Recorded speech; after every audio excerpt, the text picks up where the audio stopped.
പിണറായി വിജയൻ തന്നെ ആരാ മോന്തായം വളഞ്ഞാൽ 64 വളയും എന്നൊരു പഴമൊഴിയില്ലേ? എന്റെ നാട്ടുകാരനാണ്. ഞാൻ മുണ്ടൻ കോളേജിൽ പഠിക്കാൻ കയറുന്നതിന് മുമ്പ് കോളേജിൽ നിന്ന് ഇറങ്ങിപ്പോയവനാണ്. ആരാണ് ക്രിമിനൽ ഈ പ്രദേശത്തെ CPM-കാർക്ക് അറിയാമോ? എടോ, ഞങ്ങൾക്കൊക്കെ എതിരെ കേസുണ്ടായിട്ടുണ്ട്. കോൺഗ്രസിന്റെ ഒരുപാട് നേതാക്കന്മാർക്കെതിരെ കേസുണ്ടായാണ്. മുഹമ്മദ് കൊലക്കേസിൽ പ്രതിയാ. തത്തി എന്ന് കേൾക്കുമ്പോ വിറക്കുന്നവനാ ആര്യാടൻ മുഹമ്മദ് എന്ന് ആര്യാടനെ അറിയുന്ന ആളുകൾക്കറിയാം. ആര്യാടൻ കൊല ചെയ്തു എന്ന് പറയുന്നത് കള്ളക്കേസാണെന്ന് എല്ലാവർക്കും അറിയാം. കെ സുധാകരൻ കൊലയാളിയാണെന്ന് പറയാറുണ്ട്. കോൺഗ്രസിന്റെ ഒരുപടി നേതാക്കന്മാരെ കുറിച്ച് പറയാറുണ്ട്. പക്ഷേ ഈ സായംസന്റെ സാക്ഷി നിർത്തി നിങ്ങളോട് ഞാൻ പറയട്ടെ, ഞങ്ങൾ ആരും ഇന്ന് വരെ നേരിട്ട് ഒരക്രമത്തിൽ പങ്കെടുക്കാത്തവരാണ്. ആത്മവിശ്വാസത്തോടെ എന്റെ നാട്ടിലെ ജനങ്ങളുടെ മുമ്പിൽ എനിക്കിത് പറയാൻ സാധിക്കും. പക്ഷേ നിങ്ങളുടെ സെക്രട്ടറി ഉണ്ടല്ലോ, സഖാവ് പിണറായി, കോമ്രേഡ് പിണറായി, സ്വന്തം കൈക്കകത്ത് വാളെടുത്ത് വെട്ടിക്കൊന്ന കൊലക്കേസിലെ പ്രതിയാണ്. He's a born criminal. തലശ്ശേരിയിൽ RSSന്റെ പ്രവർത്തകൻ വാടിക്കൽ രാമകൃഷ്ണൻ എന്ന് പറയുന്ന ആദ്യം തലശ്ശേരി നഗരത്തിൽ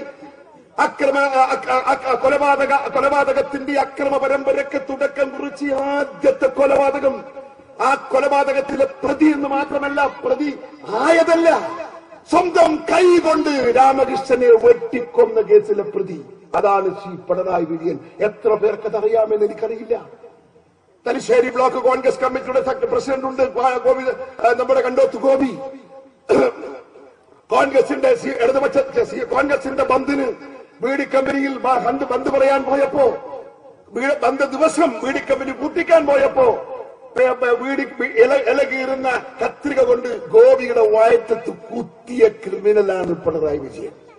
സ്വാഭാവികമായും ആ മോന്തായം വളഞ്ഞാൽ 64 വളയുമെന്ന പുരാണത്തിന്റെ പഴമൊഴി, ആ പഴമൊഴി അനർത്ഥമാകണമെങ്കിൽ ആ പിണറായി വിജയന്റെ ശിഷ്യന്മാർ ഇക്മാലിനെയും ബിജുവിനെയും വെട്ടണ്ടേ, കുത്തണ്ടേ. കുത്തിയില്ലെങ്കിൽ ആശാനോളം വരുമില്ലെങ്കിലും ആശാന്റെ ശിഷ്യനോളം വരണ്ടേ. അതുകൊണ്ട് നിങ്ങളുടെ ആക്രമത്തിന്റെ പരമ്പര ഞങ്ങൾക്കറിയാം.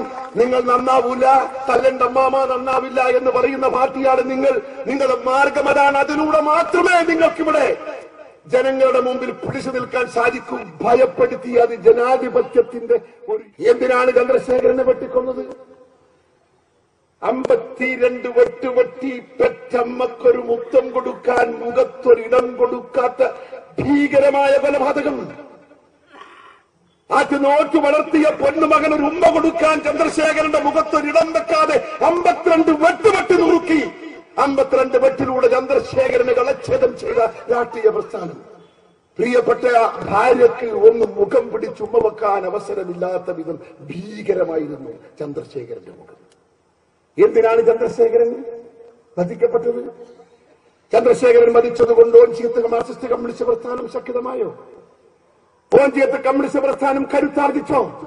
ഉള്ളംകൈയിൽ നിൽക്കുമായിരുന്ന വടകര പാർലമെന്റ് നിയോജക മണ്ഡലം നഷ്ടപ്പെട്ടത് ചന്ദ്രശേഖരൻ എന്ന് പറയുന്ന ഒരു രക്തസാക്ഷിയുടെ ഓർമ്മകൾക്ക് മുമ്പിൽ അവിടുത്തെ വോട്ടർമാരുടെ പ്രതികരണത്തിന്റെ പശ്ചാത്തലത്തിലാണ്. അനുഭവത്തിൽ നിന്ന് പാഠം പഠിക്കാത്തവരാ നിങ്ങളെന്ന് എനിക്കറിയാം. ചന്ദ്രശേഖരന്റെ കൊലപാതകം BJP യുവമോർച്ചയുടെ നേതാവ് ജയകൃഷ്ണൻ മാസ്റ്റർ, ഞാനൊരു ചരിത്ര വിദ്യാർത്ഥിയാണ്, നിങ്ങൾക്ക് എത്ര പേർക്ക് അറിയാമെന്ന് എനിക്കറിയില്ല.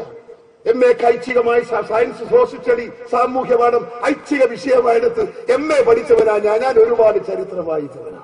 ഞാൻ ഒരുപാട് പുസ്തകത്തിലെ ഒരുപാട് ഭീകരമായ കൊലപാതകത്തെ കുറിച്ച് ഞാൻ വായിച്ചിട്ടുണ്ട്, ഞാൻ പഠിച്ചിട്ടുണ്ട്, ഞാൻ കേട്ടിട്ടുണ്ട്. ഏറ്റവും ക്രൂരനായ കൊലയാളിയെ കുറിച്ച് ചരിത്രത്തിൽ ഞാൻ പഠിച്ചിട്ടുണ്ട്. ആ കൊലയാളിയെ അതിനെയൊക്കെ മറികടക്കുന്ന ചരിത്രത്തിൽ സാമ്യമില്ലാത്തൊരു കൊലപാതകമാണ് ജയകൃഷ്ണൻ മാസ്റ്ററുടെ കൊലപാതകം. ക്ലാസ് മുറിക്കകത്ത് പാഠമെടുക്കുന്ന ജയകൃഷ്ണൻ മാസ്റ്റർ പുസ്തകം നോക്കി പദാനുപദം പറഞ്ഞു കൊടുക്കുമ്പോൾ ഡെസ്കിൽ വെച്ച പുസ്തകത്തിൽ തലതാട്ടി ക്ലാസ് മുറിക്കകത്ത് 42 കുട്ടികളത് ഏറ്റുവായിക്കുന്നു.